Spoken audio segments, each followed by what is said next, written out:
आज का विषय है जीते जी हम अपने को जाने।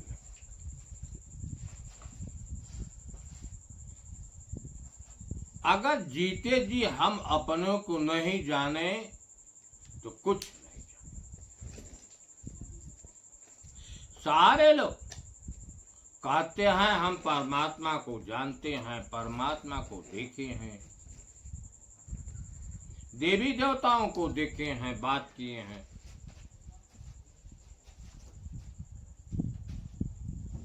लेकिन उनसे पूछा जाता है कि क्या आप अपने को जानते हैं? वहीं पर वाणी बंद हो जाती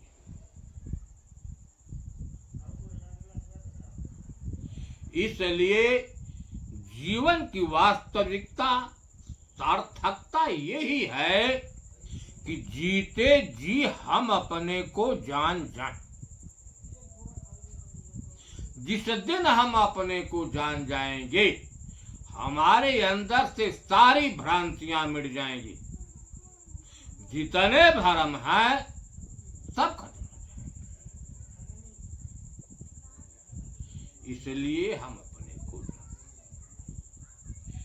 किसी संत ने कहा है कि जाहिर में गो की बैठा हूं, लोगों की दरमिया हूं, पर यह खबर नहीं मैं कौन हूं का। जाहिर माने मालूम है, गो की बैठा हूं, गो माने छिपा हुआ हूं, सबके बीच में हूं, हर घट में है, लेकिन यह खबर नहीं है कि मैं कौन हूं, कहां हूं। इसलिए जीते जी हम अपने को जान जाएं कि मैं कौन हूं। हमारे इस शरीर में क्या लक्षण है, क्या स्वभाव है, क्या गुण है, इसको हम इसी मनुष्य शरीर से, क्योंकि हमने कब तक जन्म मरण के प्रवाह में बह रहे हैं, कोई ठिकाना नहीं। कितनी योनिया में गए, स्वर्ग में गए होंगे, नरक में गए होंगे, अनादिकाल से जन्म मरण के प्रवाह में भटक रहे। यह मनुष्य का शरीर बड़े सौभाग्य से प्राप्त होता है। यह मनुष्य का शरीर ही है कि जीते जी हम अपने को जान जाए। एक शरीर से जीते जी हम भवबंधन से छुड़ा लें, और कोई शरीर नहीं। एक शरीर में रहने वाला मन और बुद्धि, एक शरीर में रहने वाले आत्म तत्व को, परमात्म तत्व, चेतन, ब्रह्म, राम, हरि, अनेक नाम एक, हम उसको नहीं जान पाए। नहीं जानने की वजह से कहीं मंदिरों में जाते हैं, कहीं मस्जिदों में जाते हैं, तीर्थ व्रत में जाते हैं। अगर जिस दिन अपने का बोध हो जाएगा कि मैं कौन हूं, आगन विदेश हो जाएगा। जब घट में स्वामी है, फिर आगन विदेश हो जाएगा। तब वह हो जाएगी कि जब अपने घर में खुदा ही है तो गैरों को सजदा कौन करे। जब अपने ही दिल में सनम बसा तो गैरों की पूजा करो। लेकिन यह स्थिति तब होगी जब इस शरीर में स्थित जो चेतन तत्व है, जिसको संतों ने मैं शब्द को उपयोग किया है, जब हम उसको जान जाएंगे। अब आइए हम चलते हैं मैं कौन हूं। इस पर विचार कीजिए। यह शरीर आप देख रहे हैं 5 तत्वों से बनी हुई। आकाश, वायु, अग्नि, जल और पृथ्वी, एक पांचों का मेल है। ये शरीर में 5 ज्ञानेंद्रियां हैं। 5 जो ज्ञानेंद्रियां हैं यह विषयों का बोध कराती हैं। कान की इंद्री जो है शब्द का बोध कराती है। आंख का इंद्री जो है रूप का बोध कराती है। त्वचा जो है स्पर्श की इंद्री है, ठंडा है कि गर्म है, कड़ा है कि नरम का बोध कराती है। नासिका जो है गंध का बोध कराती है और जिह्वा रस का बोध कराती है। इनको हम 5 ज्ञानेंद्रिय कहते हैं। इन इंद्रियों से हमें बोध होता है विषयों का। विषय हमारे 5 हैं, शब्द, स्पर्श, रूप, रस और गंध का। 5 कर्म इंद्रियां हैं। पांव जो है चलने का काम है, हाथ लेन देन का काम है, मुख जो है खाना पीना बोलने का काम है, मल द्वार गुदा त्याग का काम है,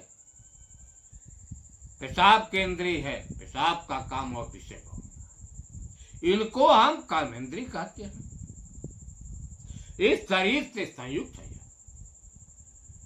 इस शरीर में 10 प्राण हैं। प्राण वायु से श्वासा चलती है। अपान वायु छोड़ना है, मल मूत्र का परित्याग, पसीना का परित्याग, शरीर की बाहर चीजें जो है अपान वायु से बाहर होती है। व्यान वायु का काम है पौड़ना, फैलाना। उदान वायु उठना और समान वायु बैठना। इसमें 10 वायु और है। कूर्म वायु से पलकें हमारी गिरती हैं, खुलती हैं। कृंकल वायु से छींक आता है। नाग वायु से ढेवकार और देवदत्त जमाई। एक धनंजय वायु है जिससे क्या होता है, शरीर में फूल जाता है। कहीं भी सूजन की फूलने की बीमारी होगी उसमें प्रकोप धनंजय वायु का होगा। इन से युक्त यह शरीर है। यह भी जान ले, यह 5 तत्वों का ही है, 5 तत्वों से संपन्न है। कैसे देख ले 5 तत्व है कि नहीं। आकाश तत्व है। काम, क्रोध, लोभ, मोह, भय, शोक, यह आकाश तत्व का गुण है। चलन, बलन, धावन, प्रसारण, आकुंचन, सिकोड़ना, यह वायु तत्व की क्रिया है। क्षुधा, तृषा, आलस, नींद और कांति अग्नि तत्व की क्रिया है। लार, वीर, रक्त, मुख, पसीना जल तत्व की क्रिया। हाड़, मान, त्वचा, रोम, नाड़ियां, यह पृथ्वी तत्व की। आपने देखा कि इसमें जितनी क्रियाएं हैं, जितना समावेश है शरीर के बनने में, सब प्रकृति का ही है। इस प्रकृति के बने शरीर में या घर में अब यह विचार करना है कि इसमें रहने वाले कौन लोग हैं। हम आप स्वयं झांक कर देखें। कबीर साहब का सिद्धांत है, जब न देखा अपनी नैना तब न मानव गुरु की बहन। हम आप स्वयं झांक कर देखें। ये शरीर रूपी घर में रहने वाला एक है चेतन जीव, चाहे आत्मा, चाहे ब्रह्म, चाहे राम, चाहे हरि। एक को ही अनेक नामों से कहा गया है। अनेक लोगों ने अनेक नाम से कहा है, लेकिन एक को ही कहा। एक जीव है, चाहे आत्मा। दूसर की है उसकी माया शक्ति। जिसको अंतःकरण नाम से हम जानते हैं। अंत माने भीतर, करण माने करने वाले, क्रिया का जन्म अंतःकरण से होता है। इसी अंतःकरण को मन, चित्त, बुद्धि और अहंकार भी कहते हैं। यह मन, चित्त, बुद्धि का अहंकार प्रकृति से है। मन वायु तत्व प्रधान है, चित्त जल तत्व प्रधान है, बुद्धि पृथ्वी तत्व प्रधान है, अहंकार अग्नि तत्व प्रधान है।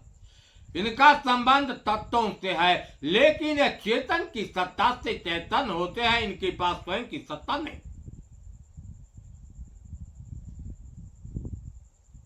यह इस घर में है। इन दूसर का जौन है चेतन है, चाहे जीव का ले चाहे, वही मूल है। क्योंकि उसी की चेतना शक्ति से अंतःकरण भी चैतन्य होता है और शरीर भी चैतन्य होती है। शरीर में जो क्रिया करने की शक्ति है, शरीर में अंतःकरण में चेतन की ही है। सोचने समझने विचारने की जो शक्ति है चेतन की है, और जो चैतन्यता शक्ति है वह चेतन की है, इनकी स्वयं की नहीं।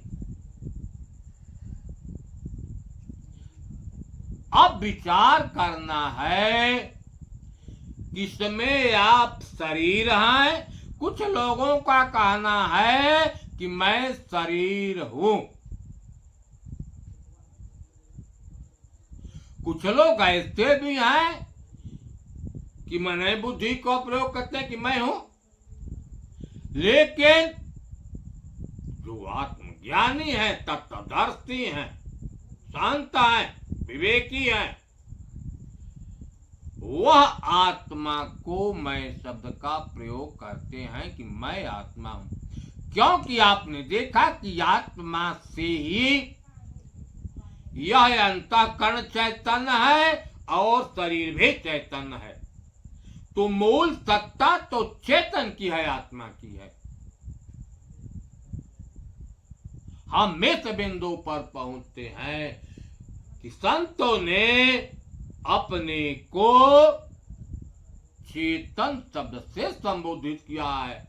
मैं ब्रह्म हूं, मैं हरि हूं, मैं चेतन हूं, मैं आत्मा हूं, मैं परमात्मा।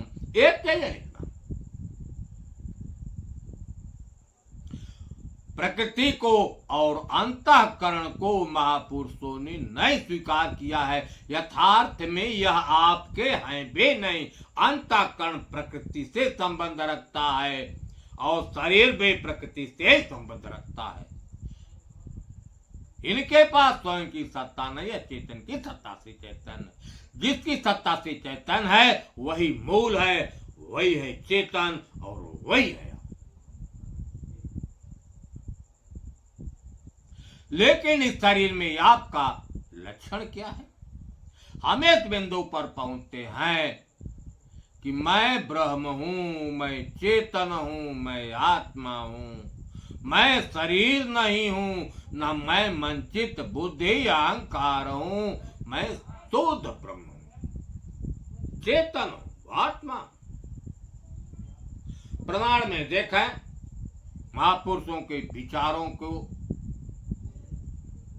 एक समय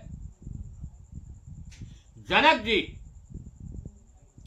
अष्टावक्र जी से प्रार्थना करके पूछे कि गुरुदेव मैं कौन हूं, इसके बारे में मुझको बता दीजिए, मेरा संशय भ्रम गया। तब अष्टावक्र जी बोले कि ऐ जनक सुनो, ना त्वं देहो न तो देहो कर्ता भोक्ता न वा भवान छिद्रोपि सदा साक्षी निरपेक्ष तुकंच। अब इसका भाव देखिए, अर्थ सुनिए।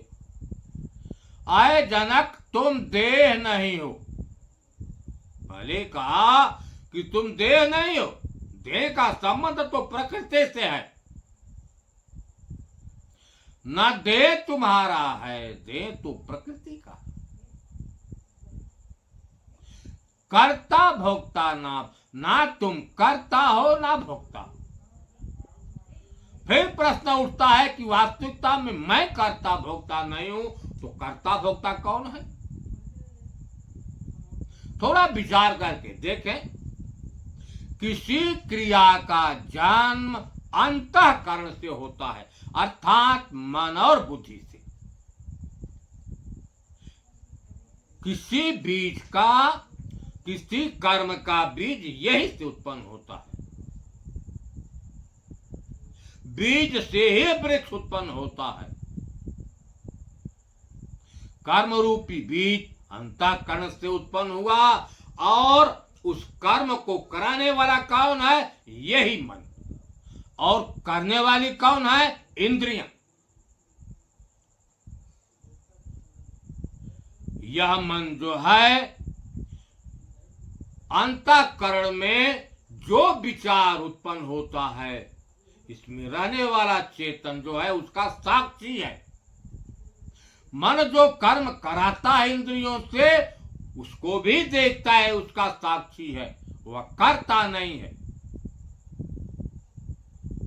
वह अंतःकरण से जो कुछ क्रिया होती है, शरीर से जो कुछ क्रिया होती है, उनका वह साक्षी। अर्थात जनक को बताया है, जनक तुम देह नहीं हो, न देह तुम्हारा है, ना तुम करता हो ना भोगता हो।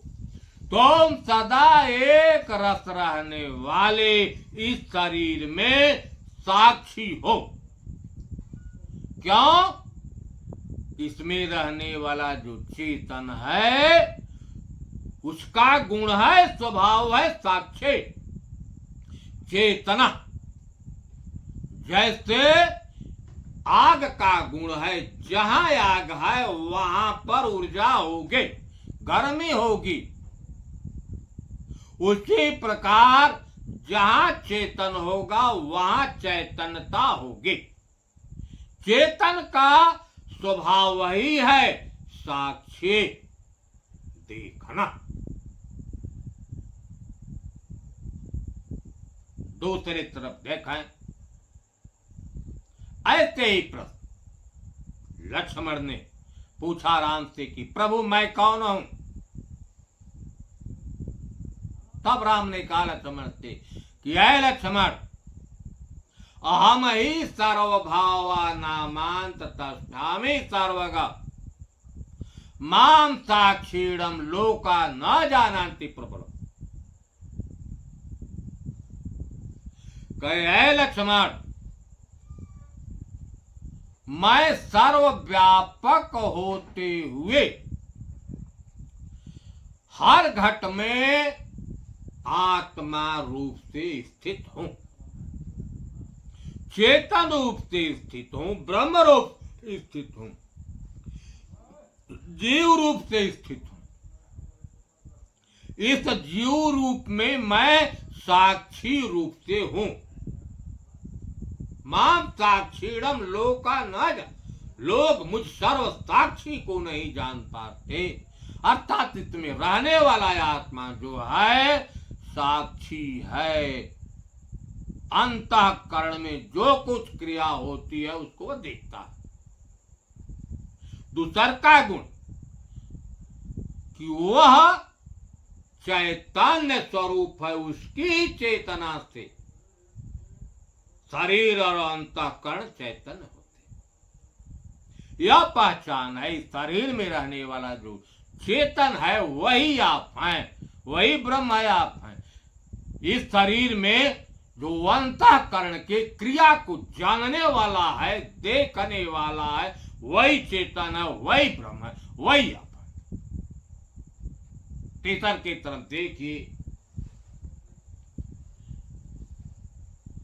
वाल्मीकि राम से कहे कि राम स्वरूप तुम्हार वचन गोचर बोधि पर स्वरूप शब्द है।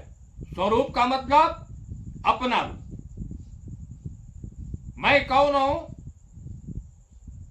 तो मैं शब्द का संबंध चेतन से कहा गया है, ब्रह्म से कहा गया है, आत्मा से कहा गया है। मैं का प्रयोग, स्वरूप का प्रयोग इसलिए कहा गया, मैं, मेरा। लेकिन स्वरूप क्या है? इस शरीर में मेरा कोई रंग है, रूप है? अगर रंग रूप नहीं है तो लक्षण होंगे। लक्षण क्या है? इस शरीर में वही आपका रूप है। लक्षण क्या है? इस शरीर में आप सबको देखने वाले हैं, सबके साक्षी हैं, सबके प्रकाशक हैं, वही आपका स्वरूप है। तो बता रहे कि राम स्वरूप तुम्हार बचन गोचर बोधि पर। इस शरीर में रहने वाला जो चेतन है, ब्रह्म है, राम है, आत्मा है, वह मनवाणी से परे है। अविगत, जो बीता नहीं, हमेशा शाश्वत है। अकथ, अपार। नेति नेति नित निगम ना इति तेरा इति ने, ऐसा बेसात पुराण। तो जग पेखन तुम देख निहारे। लक्षण है कि सारा संसार दृश्य है, एक तुम ही देखने वाले हो, तुम ही साक्षी हो, तुम ही प्रकाशक हो। आपने देखा? और महापुरुषों को विचारों को देखें, उन्होंने क्या विचार किया है कि शुद्ध सच्चिदानंद ब्रह्म।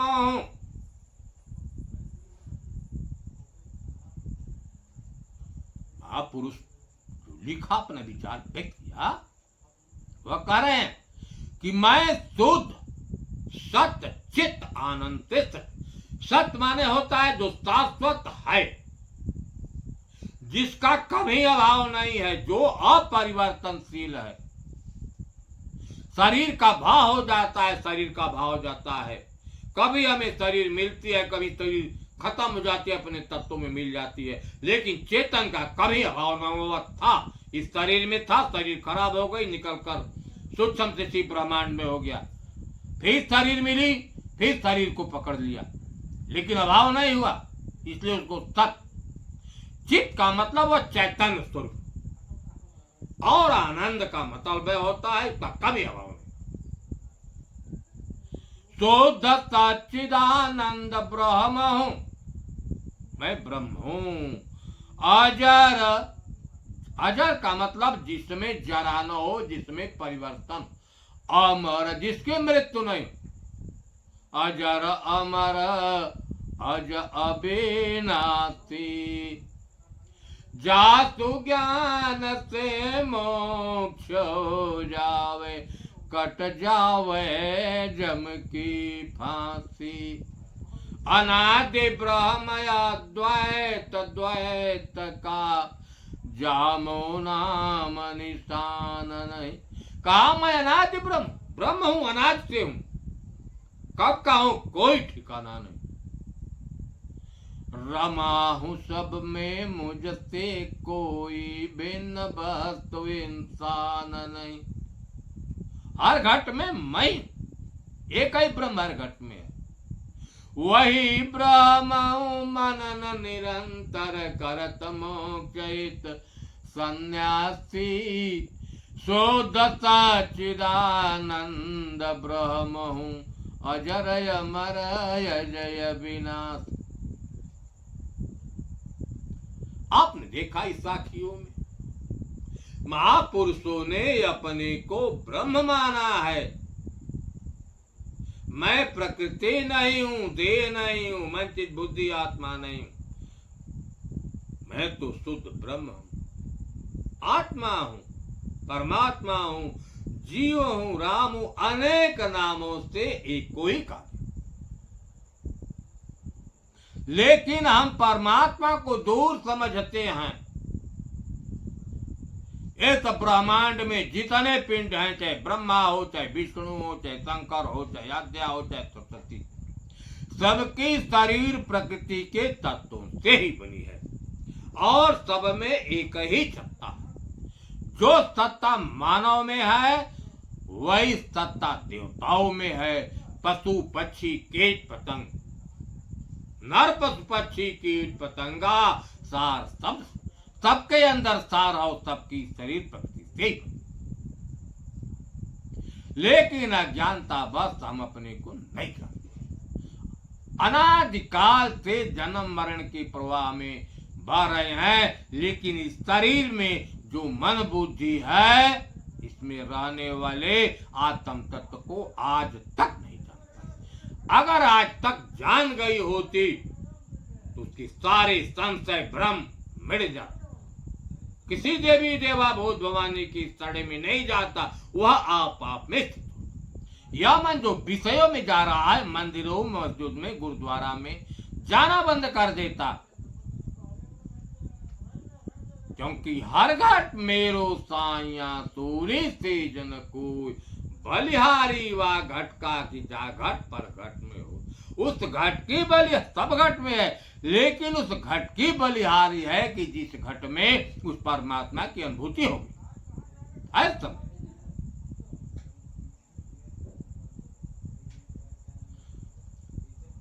शुद्धत आप ही चेतन ब्रह्मय खंडित, आप ही चेतन खंडित ब्रह्म, सो भ्रमते कछु अन्य परेख। अरे ढूढ़त ताहे फिरत जित हित साधत जोग बनावत बेक। और काष्ट करे अतिशय करे प्रत्यकयातम तत्व न पेख। सुंदर भूल गयो निज रूप ही, है हर घट घट दर्पण देख। सुंदर दास ने सीधे क्लियर किया कि आप शुद्ध ब्रह्म है, चेतन है, आनंद स्वरूप है, लेकिन अपने को भूल गए। भूल की वजह से दर बदर भटक रहे। इसलिए आप जो हैं इस शरीर में रहने वाले चेतन हैं, ब्रह्म। न आप शरीर हैं, न मन है, न चित्त है, न आप तो शुद्ध ब्रह्म। लेकिन शरीर में रहने वाले ब्रह्म के लक्षण क्या है कि वह अंतःकरण का साक्षी, अंतःकरण में जो कुछ क्रिया होती है उसको वह जानने वाला है। दूसरा, उसके प्रकाश से सारा अंतःकरण शरीर प्रकाशित हो। तीसरी चीज, इसमें रहने वाला चेतन कभी नहीं सोता। चाहे जागृत अवस्था का दृष्टा वही है, स्वप्नावस्था का दृष्टा भी वही है, और सुसुप्ति में भी हमेशा वह जागृत रहता है, क्योंकि क्रिया करने वाला अंतःकरण है। सुसुप्ति में अंतःकरण सो जाता है, इसलिए तीनों अवस्थाओं का वह साक्षी है। और इस शरीर में रहते हुए भी वह प्रकृति से परे है। आपने जान लिया कि आप चेतन हैं, ब्रह्म है, शरीर नहीं। अंतःकरण में जो कुछ क्रिया होती है उसको देखने वाले आप ही हैं, कोई दूसरा नहीं। आपके प्रकाश से यह शरीर प्रकाश। अरे मैं जाना मैं और था, लेकिन मैं तज हो गया सोई, मैं तय दोनों मिट गया रहा कर। मैं जाना मैं और हूं, परमात्मा कोई और है, लेकिन गुरु की सानिध्य से जब बोध हुआ तो सारी भ्रांतियां मिट गई। मैं और तू मिट गया, केवल एक परमात्मा ही रह गया। साहेब बंदगी।